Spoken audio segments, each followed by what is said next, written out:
اس کے بعد جو مسلمان ہوئے وہ حضرت طلحہ بن عبید اللہ رضی اللہ تعالی عنہ، یہ بھی قریشی ہیں۔ یہ کہتے ہیں کہ میں تجارتی سفر کے سلسلے میں شام کے شہر بصرہ میں تھا۔ اس بصرہ کا ذکر بہت زیادہ آتا ہے۔ ایک شہر بصرہ ہے، وہ عراق کے اندر ہے، یہ شام کے شہر کا ذکر ہے جہاں یہ جایا کرتے تھے۔ طلحہ کہتے ہیں کہ میں وہاں تھا تو ایک راہب کو میں نے سنا کہ کلیسا کو صومعہ بھی کہتے ہیں، جہاں پر عربی کے اندر جس کو صومعہ کہتے ہیں، یعنی ایک کلیسا کا ایک راہب باہر نکل آیا اور اس نے آوازیں لگانی شروع کر دیں کہ مکہ سے کوئی آیا ہوا ہے، مکہ سے کوئی آیا ہوا۔ تو کہتے ہیں میں آگے بڑھا، میں نے کہا میں مکہ سے آیا ہوں۔ تو اس نے کہا کہ مکہ کی کوئی خبر ہے؟ میں نے کہا میں تو خود یہاں پر ہوں۔ تو اس نے کہا کہ وہ مہینہ آ گیا جس کے اندر نبی آخر الزمان آنا تھا، تو وہ آ چکے ہوں گے مکہ میں، اور وہ اللہ کے آخری نبی ہیں، اور وہاں سے وہ چٹیل میدانوں اور نخلستانوں کی سرزمین کی جانب ہجرت کریں گے۔ اگر تمہیں موقع ملے تو ان کا ساتھ ضرور دینا۔ فرماتے ہیں کہ میں اپنے سفر سے واپس آیا تو ظاہر بات ہے اس زمانے میں تو پیچھے کے حالات کا کوئی معلوم کرنے کا بندوبست نہیں ہوتا تھا۔ تو میں نے آتے ہی مکہ میں پوچھا کہ کوئی نئی بات میرے جانے کے بعد جو ہوئی ہو۔ تو لوگوں نے کہا ہاں نئی بات یہ ہوئی ہے کہ عبداللہ کے بیٹے محمد صلی اللہ علیہ وسلم نے نبوت کا دعویٰ کر دیا ہے، اور ابو قحافہ کا بیٹا اس کے ساتھ ہو گیا ہے، یعنی ابو بکر صدیق رضی اللہ تعالیٰ۔ اس سے بعض حضرات نے یہ اندازہ لگایا ہے کہ یہ 5ویں مسلمان یہ ہوں گے، اس لیے کہ کسی اور کے اسلام کا ذکر نہیں ہے کہ کوئی اور ساتھ ہوا ہو، یہ ہو سکتا ہے لوگوں کو خبر نہ ہوئی ہو۔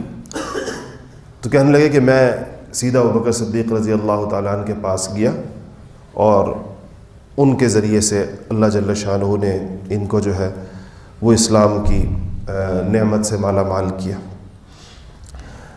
ان کی بھی کچھ خصوصیات ہیں۔ ایک تو یہ کہ عشرہ مبشرہ میں سے، ایک یہ کہ بدر میں ان کو نبی کریم صلی اللہ علیہ وسلم نے کہیں اور بھیجا تھا، اور یہ ان 8 لوگوں میں سے ایک ہیں جنہوں نے بدر میں شرکت نہیں کی، مگر بدر کی غنیمت میں سے ان کو حصہ ملا، اور حضور اکرم صلی اللہ علیہ وسلم نے خاص طور پر ان سے فرمایا کہ تم بدر کے ثواب میں شریک ہو، عثمان غنی کی طرح، اور ان باقی ان 2 کے علاوہ 6 افراد اور بھی ہیں۔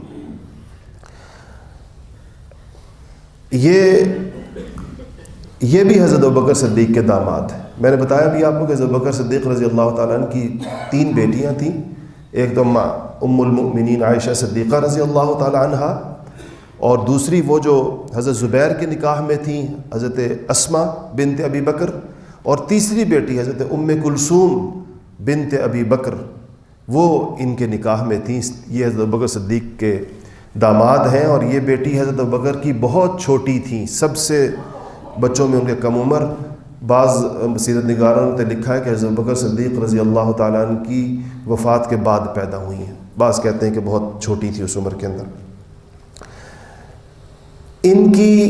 ان کو رسول اللہ صلی اللہ علیہ وسلم نے مختلف موقعوں پر خطابات دی ہیں۔ 2 چیزیں ان کی مشہور تھیں، ایک بڑے سخی تھے، اور ایک موقع پر رسول اللہ صلی اللہ علیہ وسلم نے جب اللہ کے راستے میں مال خرچ کرنے کے لیے کہا ایک غزوے کے موقع پر، تو یہ بہت مال لے کر آئے، اور حضور اکرم صلی اللہ علیہ وسلم نے ان کو طلحۃ الجود کہا۔ جود عربی کے اندر سخاوت کو کہتے ہیں۔ اور اصل جو ان کا دن تھا جس کے اوپر رسول اللہ صلی اللہ علیہ وسلم نے کو طلحۃ الخیر کہا، وہ غزوہ احد کا دن تھا۔ یہ وہی صحابی ہیں جنہوں نے غزوہ احد میں خاص طور پر رسول اللہ صلی اللہ علیہ وسلم کی ایسی جانثاری کے ساتھ حفاظت کی، اور اس پر ایک دفعہ حضور اکرم صلی اللہ علیہ وسلم نے فرمایا کہ احد کا دن تو سارا طلحہ کا ہی تھا۔ حضرت عمر فاروق رضی اللہ تعالیٰ عنہ ان کو صاحب الاحد کہتے ہیں، کہ احد کے دن کا وہ شخص جس کو اللہ جل شانہ نے سب سے زیادہ سعادتوں سے نوازا، کیونکہ احد میں آپ کو پتہ ہے کہ حالات کیسے ہو گئے تھے، اور اس بھگدڑ میں جو لوگ حضور اکرم صلی اللہ علیہ وسلم کی حفاظت اور جانثاری کے اوپر جم گئے تھے، ان میں سب سے اہم ترین کارگزاری یا شجاعت کے وہ خاص جوہر جو دکھائے وہ یہ طلحہ ابن عبید اللہ رضی اللہ تعالی عنہ نے دکھائے۔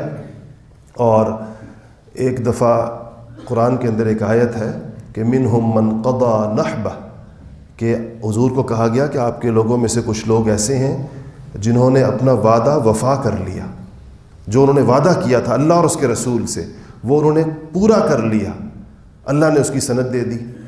تو ایک اعرابی، ایک دیہاتی آئے اور حضور اکرم صلی اللہ علیہ وسلم سے پوچھا، یا رسول اللہ، قرآن میں یہ اللہ کہتا ہے کہ آپ کے لوگوں میں سے کچھ لوگوں نے اللہ اور رسول سے اپنے وعدے پورے کر لیے، وہ کون لوگ ہیں؟ کس کو کہا ہے اللہ پاک نے؟ آپ کے ان ساتھیوں میں سے وہ کون ہیں؟ تو حضور اکرم صلی اللہ علیہ وسلم خاموش ہو گئے، جواب نہیں دیا۔ کہتے ہیں اتنے میں وہ صاحب ادھر ادھر کہیں آگے پیچھے سے صحابہ کے بیٹھے تھے لیکن جواب نہیں ملا۔ اتنے میں طلحہ ابن عبید اللہ مسجد میں داخل ہوئے تو حضور نے پوچھا کہاں گیا وہ سائل، پوچھنے والا کدھر گیا؟ تو کھڑا ہو کہا رسول اللہ میں ادھر بیٹھا ہوں۔ کہا کہ یہ ہے وہ شخص،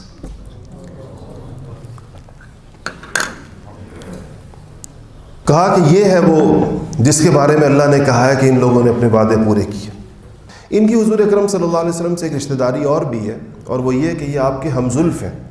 حضرت زینب بنت جحش ام المؤمنین، مشہور ام المؤمنین ہیں، ازواج مطہرات میں سے، ان کی بہن حضرت حمنہ بنت جحش وہ حضرت طلحہ کے نکاح میں تھی۔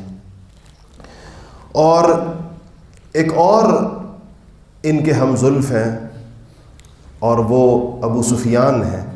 ابو سفیان کے نکاح میں ہندہ تھیں جو عتبہ کی بیٹی تھی، ان کے نکاح میں بھی عتبہ کی دوسری بیٹی تھیں جن کا نام ام ابان تھا۔ اس لحاظ سے یہ حضرت امیر معاویہ رضی اللہ تعالی عنہ کے خالو ہیں، کیونکہ ہندہ ان کی والدہ تھی اور ام ابان ان کی خالہ تھی۔ تو کسی نے ام ابان بڑی ذہین، فتین، حسین و جمیل خاتون تھی۔ کہتے ہیں ان کو نکاح کے لیے مکہ کے تمام رؤساء اور مالدار سرداروں کی پیشکشیں تھیں، نکاح کے پیغام سب نے بھیجے، حضرت طلحہ نے بھی بھیجا، تو انہوں نے حضرت طلحہ کا پیغام قبول کیا۔ ام ابان نے، سیرت کتابوں میں لکھا ہے کہ لوگوں نے ام ابان سے پوچھا کہ آپ نے اتنے سارے پیغامات میں سے طلحہ کا پیغام کیوں قبول کیا؟ تو انہوں نے 6 باتیں ارشاد فرمائی، اور یہ 6 باتیں آپ کے کام کی ہیں، یہ اخلاق کا بیان ہے۔ کہا کہ انہوں نے کہا کہ میں طلحہ کا پیغام اس لیے قبول کیا کہ جب مجھے ان کے اخلاق کی خبر ملی ہے ان کے گھر سے، کہ جب گھر میں داخل ہوتے ہیں تو ہنستے ہوئے داخل ہوتے ہیں، کشادہ روح گھر کے اندر آتے ہیں، اور جب گھر سے نکلتے ہیں تو مسکراتے ہوئے نکلتے ہیں۔ 2 باتیں کہا کہ اگر کچھ مانگو تو بخل نہیں کرتے، کنجوس نہیں ہیں، اور اگر کچھ نہ مانگو، خاموش کھڑے رہو ان کے سامنے، تو مانگنے کا انتظار نہیں کرتے، اس بات کا انتظار نہیں کرتے کہ مانگا جائے تو میں دوں۔ اور کہا کہ اگر ان کی کوئی خدمت کر دو تو شکر گزار ہوتے ہیں، اور اگر کوئی غلطی ہو جائے تو معاف کر دیتے ہیں۔ یہ ام ابان نے 6 باتیں ان کے اخلاق کی بیان کی، اور کہا میں نے اس بنیاد پر ان کا پیغام قبول کیا ان سے زیادہ مالدار لوگوں کے پیغامات کو چھوڑ کر۔ تو یہ طلحہ ابن عبید اللہ ہے، 16 سال کی عمر میں یہ یا بعض 17 کا قول بھی ہے، 18 کا بھی ہے، کہ اس عمر کے اندر یہ مسلمان ہوئے۔